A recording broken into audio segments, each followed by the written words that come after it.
What do the missing words in the following book titles all have in common? The Blank Mile, Where the Blank Fern Grows, The Blank Letter. Need a clue? Here's a gimme. 50 Shades of Blank. That's right, all of these books have colors in their names, like a butterfly in the sky. Let's take a look at these books and read a rainbow.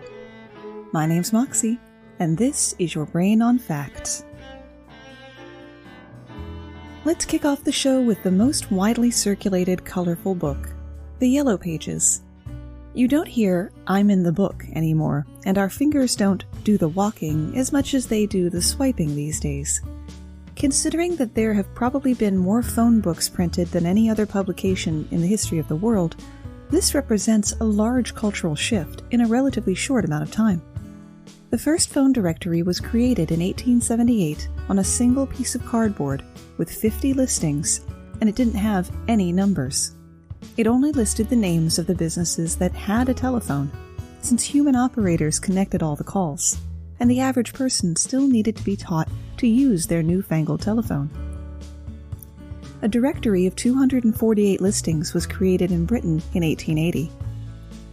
It's said that in 1883, a printer in Cheyenne, Wyoming ran out of white paper while printing telephone directories and used the yellow paper he had on hand instead.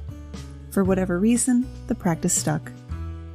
Early phone books included directions on how to use the phone, since people were prone to talk or yell into the wrong part.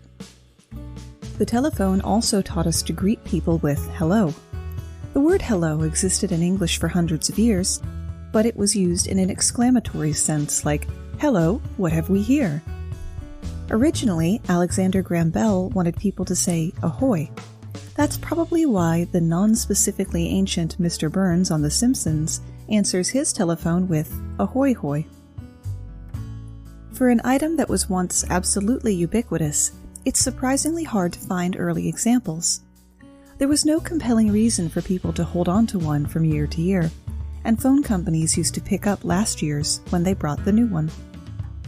People may wish that their grandparents had held on to theirs, though.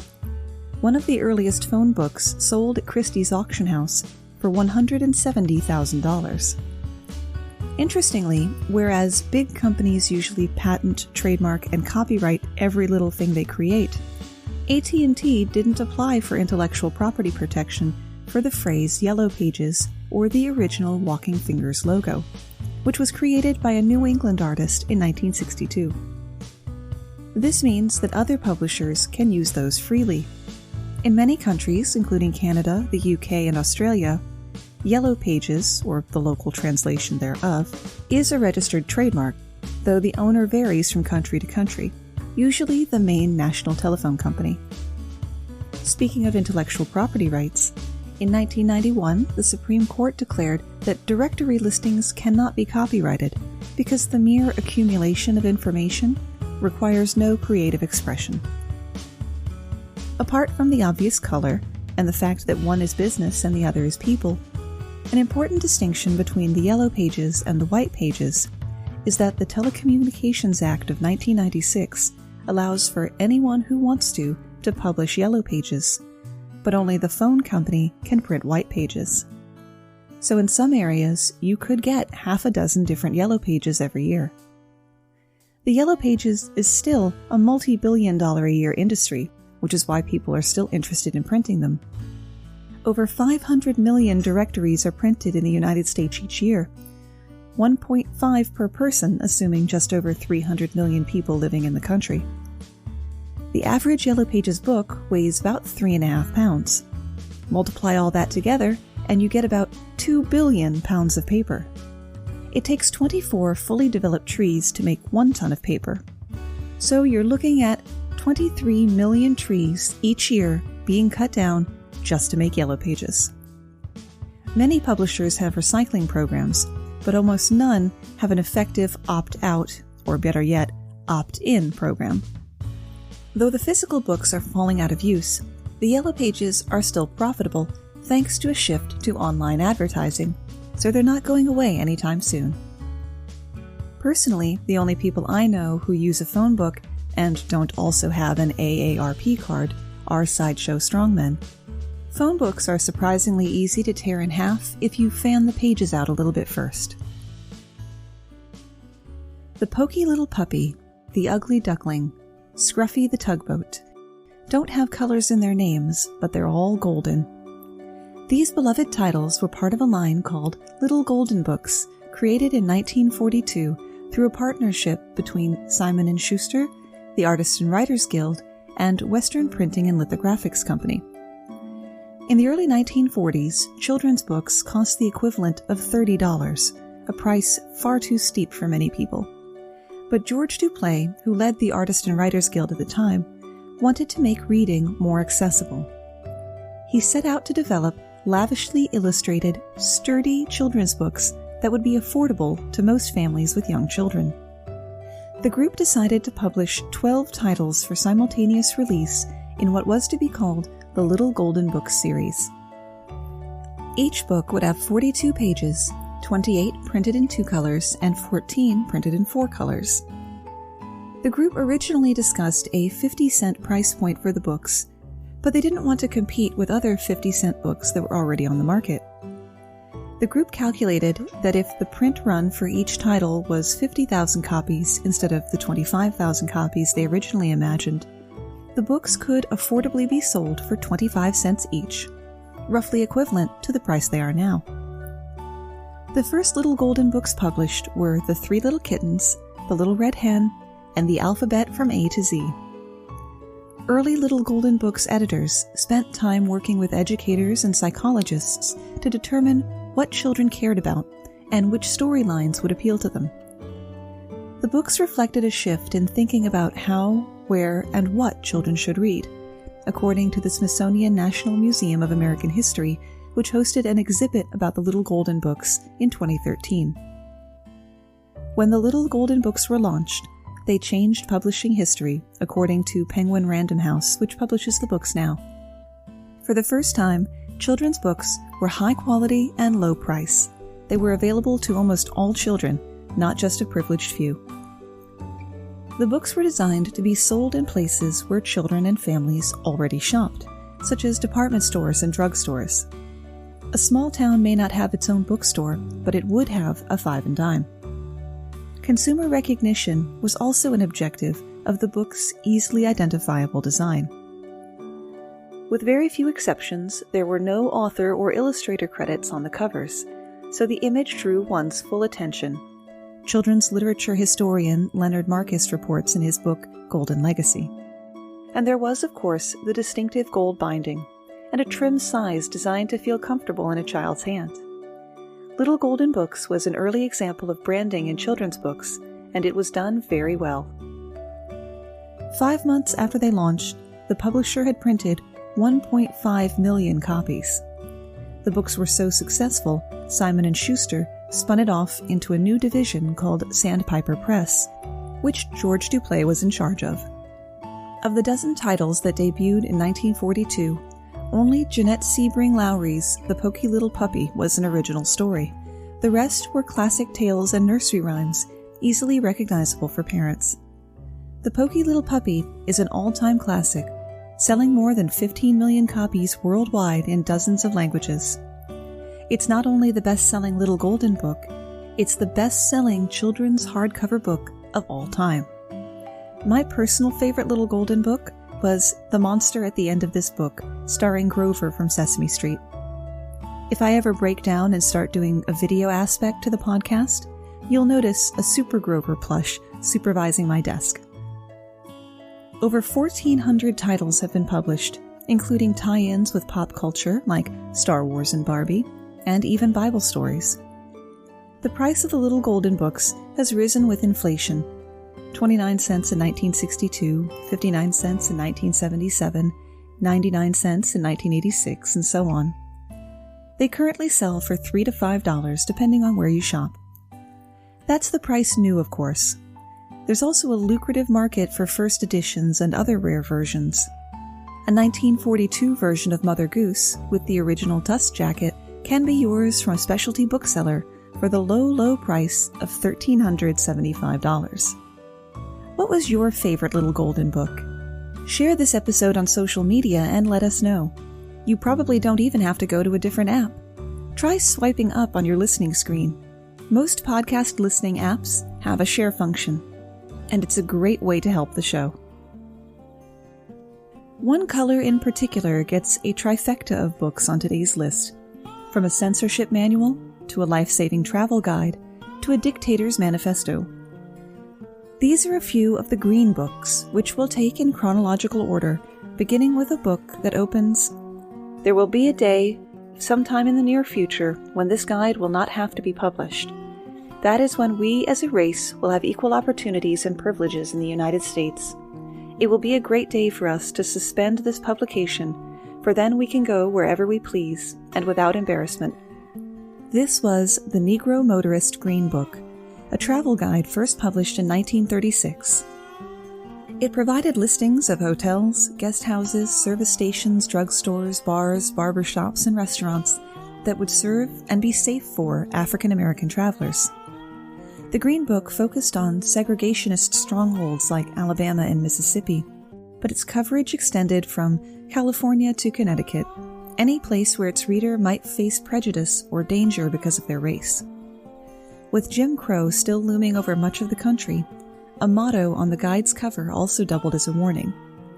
Carry your Green Book with you. You may need it. Rates of car ownership exploded after World War II, but the lure of interstate travel, the Great American Road Trip, was fraught with risk for African Americans. Whites-only policies meant that black travelers often couldn't find safe places to eat and sleep. Many black travelers packed all the food they thought they would need for fear of being unable to find a restaurant to serve them, as well as being prepared to sleep in their car every night. So-called sundown towns, places that banned blacks after dark, were scattered across the country. The Green Book was the brainchild of Harlem-based postal carrier Victor Hugo Green, who took inspiration from similar guides already available for Jewish travelers. Like most African Americans in the mid-20th century, Green had grown weary of the discrimination black people faced when they ventured outside of their own neighborhoods. The first edition only covered hotels and restaurants in the New York area, but Green soon expanded its scope, using fellow postal carriers as scouts and paying cash to readers who sent in useful information. By the early 1940s, the Green Book boasted thousands of listings across the country, all of them either black-owned or verified to be integrated. In cities with no black-friendly hotels, the book often listed the addresses of homeowners willing to rent rooms, a sort of early Airbnb. The Green Book was the Bible of every Negro highway traveler in the 50s and early 60s, wrote Earl Hutchinson Sr. in his memoir, A Colored Man's Journey Through 20th Century Segregated America. You literally didn't dare leave home without it. Thanks to a sponsorship deal with Standard Oil, the Green Book was available for purchase at Esso gas stations across the country. Though largely unknown to white travelers, it eventually sold 15,000 copies per year. Later editions included information on airline and cruise travel to places like Canada, Mexico, and Europe. In offering advice to its readers, the Green Book adopted a pleasant and encouraging tone. It usually avoided discussing racism in explicit terms, with one article simply noting, "The Negro traveler's inconveniences are many." In one of its last editions in 1963, it included a special Your Rights, Briefly Speaking feature that listed state laws related to discrimination in travel accommodations. The Negro is only demanding of what everyone else wants, the article stresses, what is guaranteed all citizens by the Constitution of the United States. Victor Green didn't live to see his book become obsolete as he'd hoped, passing away in 1960. In 1964, the Civil Rights Act finally banned racial segregation in restaurants, theaters, hotels, parks, and other public places. 2 years later, the Green Book quietly ceased publication. Across the pond in 1949, the British Broadcasting Corporation's Variety Program's Policy Guide for Writers and Producers, commonly referred to as the Green Book for reasons I could not find, detailed what was then permissible as comedy material. But even as it tried to police comedians, which is never advisable, its bureaucratic tone and outlandish restrictions became comedy fodder in and of itself. The Green Book was created after an incident in 1944, when the great variety star Max Miller, master of the double entendre, told an unscripted joke about a mountain pass, a girl, and a blocked passage, and found himself banned from the airways for 5 years. Among jokes banned were those concerning the lavatory, effeminacy in men, immorality of any kind, and vulgar use of words like basket. You may remember from episode 42 on British comedy that basket means the bulge in a man's trousers, in the secret gay cant slang of Polari. Jokes that required a regional accent to make an innocuous statement sound dirty were right out. For example, making "winter draws on" sound like "with her drawers on" was forbidden under prohibition against mentioning ladies' undergarments. You couldn't even say "fig leaves" in reference to the bathing suit area. Many of the guidelines comply with modern notions of political correctness. No offense was to be given to other races. Derogatory references to the working class, solicitors, i.e. lawyers, and miners, those who dig for a living, were specifically out. Seemingly ahead of their time, the N-word was banned, but the phrase N-word minstrels was still allowed. Some of the rules were quite specific. If a comedian wished to impersonate a real person, that person's permission was required. If that person was dead, permission had to be sought from the person's relatives. You could only make a scant few jokes about drinking in any given program, and remarks such as "one for the road" are inadmissible on road safety grounds. The document also advised extreme care should be taken in dealing with references to or jokes about prenatal influences. The most specific of all was probably the banning of any reference to the McGillicuddy of the Reeks, the last in a line of noble Irish chieftains, or any jokes about his name after he lodged a complaint. It has been said, though, that for as strict as the rules were, they weren't followed to the letter. If they had been, some of the most popular comedies like Beyond Our Ken, Till Death Do Us Part, and Steptoe and Son could never have been aired. It also intentionally helped sharpen the writer's skills at crafting innuendos, having set them a challenge to get their jokes on the air. Speaking of challenges, I have a challenge for my loyal, gentle listener. I appreciate all of our patrons thus far on the Patreon page. Our current goal is $50. $50 a month, amortized over the year, covers all of my out-of-pocket costs in making the podcast. We're currently sitting at $35. So close. I challenge all of you who have been considering adding financial support to your support of the program to go to patreon.com/yourbrainonfacts and pick the tier with the rewards you like most. As little as $2 a month is a big help. Let's see if we can get to $50 in the next 2 weeks. If we do, I'll select one of the patrons to choose the topic for the following week's episode.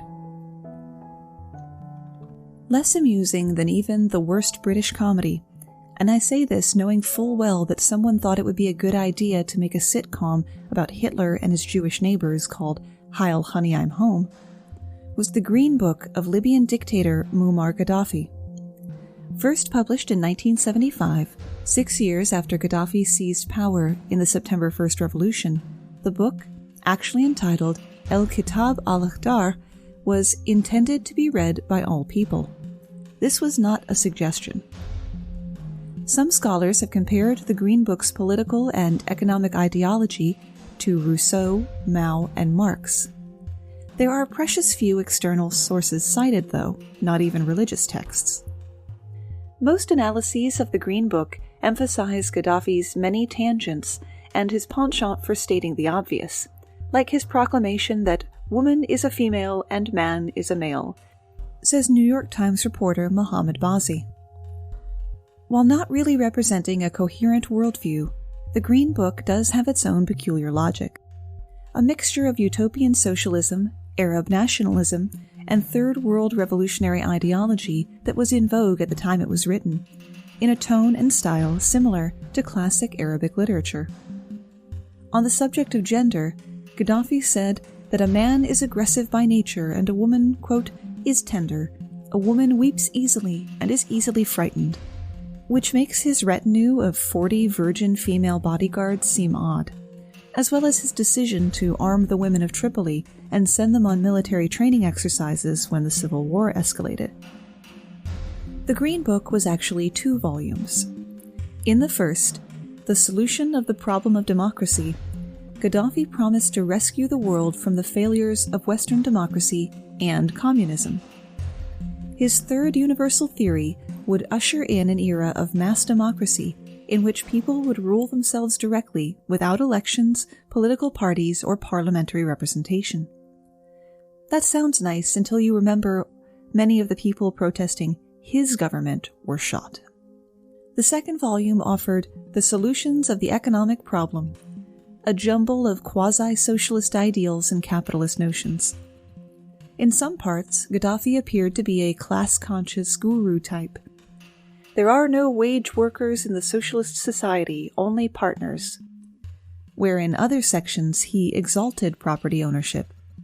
There is no freedom for a man who lives in another's house, whether or not he pays rent. Gaddafi also glorified Bedouin and traditional tribal cultures, believing, as the 14th century philosopher Ibn Khaldun wrote, that sedentary people are weak and inferior to nomadic people. Though Gaddafi spoke out against compulsory education, Libyan children spent 2 hours a week studying his book as part of their curriculum. Extracts were broadcast every day on television and radio. Slogans from the book were plastered on billboards and painted on buildings. The World Center for the Study and Research of the Green Book had a staff of more than 100 and branches around the world. Through the 80s and 90s, the center had a multi-million-dollar annual budget to translate the book into more than 30 languages, host international conferences, and fund over 100 studies and scholarly papers on Gaddafi's theories. When Benghazi fell to rebel control at the beginning of the Libyan conflict, the center was one of the first buildings to be attacked. According to Al Jazeera, many copies of the book were burned during the conflict. Now, booksellers can't even give them away. Bonus fact, there are over 100 different acceptable spellings of Muammar Gaddafi, which I wish someone would explain to my spell check. Color-coded mandatory reading was also part of the Cultural Revolution in China.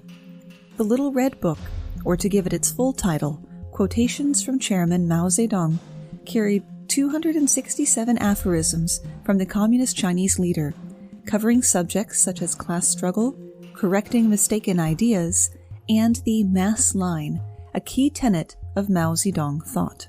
Included is Mao's famous remark, "Political power grows out of the barrel of a gun." It was widely circulated in China and around the world during the infamous Cultural Revolution from 1966 to 76.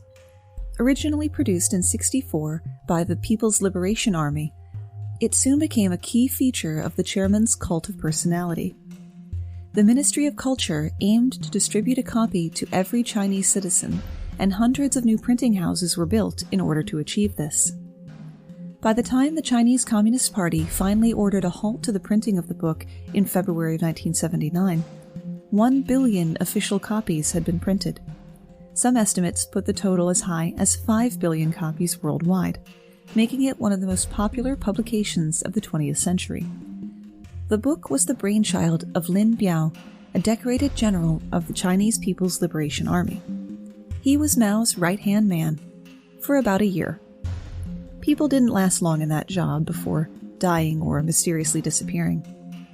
Hoping to further his own political ambitions, Biao asked the staff of the People's Liberation Army daily to compile a small collection of Mao's quotations. Once the book was approved, a free copy was issued to every soldier, most of whom, like their civilian counterparts, had little education and found it difficult to read Mao's long-form writings. The aphorisms were offered without context and strung together without regard for chronology. The editorial idea was, if it was Mao's thought, it must be coherent. It soon became a political Bible and a source of spiritual inspiration. Every person in China had at least one copy, and reading and reciting from it became a daily ritual. During the 1960s, the book was the single most visible icon in mainland China, even more visible than the image of the chairman himself. In posters and pictures created by Communist Party propaganda artists, nearly every figure depicted, whether shown smiling or looking serious, was seen with a copy of the book in his or her hand. The book was used during the Cultural Revolution not only to streamline ideology, but as a weapon to be used against perceived class enemies and counter-revolutionaries. Owning and knowing the book became a way of surviving, says Daniel Lees, professor of modern Chinese history and politics at the University of Freiburg. Paramilitary Red Guards, usually students, mobilized by Mao to purify the Communist Party, would check whether those suspected of bourgeois tendencies were carrying the book and whether they could quote from it. The Red Guard would also use the book to accuse their own teachers, and eventually each other, of betraying Maoist values. Millions of copies have been published in translation and sold abroad.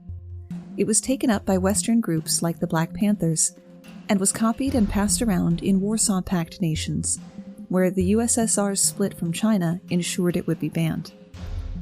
After the end of the Cultural Revolution in 1976 and the rise of Deng Xiaoping in 1978, the importance of the book waned considerably, as did the value of Mao's quotes.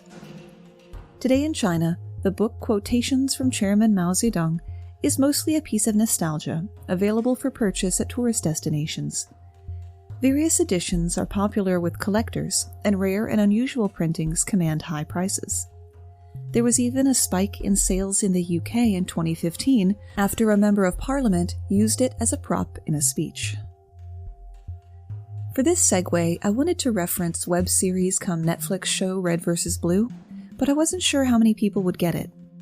Then I decided to do it anyway. Your armor is pink. It's not pink, it's lightish red. Guess what? They already have a color for lightish red. Know what it's called? Pink. The Financial Times is an international daily newspaper headquartered in London with a special emphasis on business and economic news, printed on pink paper.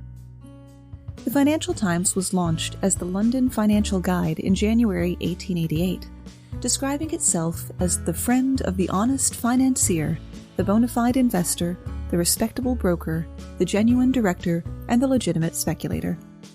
Its only rival was the slightly older and more daring Financial News. In January 1893, the Financial Times began printing on light salmon pink paper to distinguish it from the Financial News. David Kinniston wrote in his book, The Financial Times: A Centenary History, that it's grown progressively pinker over the years. As far as one can tell, the Financial Times, for a long time, had a slight pinkish tint to its pages, rather than rejoicing in the bold salmon pink with which we are now familiar.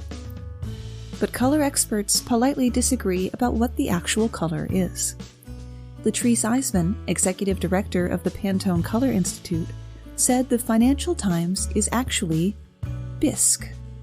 She said it was a wise choice because its shade is considered a tactile color, one that invites touch and is welcoming and nurturing. And that's where we run out of ideas, at least for today. I'll leave you with some purple prose, as it were. The 1964 booklet, Homosexuality and Citizenship in Florida, known as the Purple Pamphlet, which was indeed purple on its cover.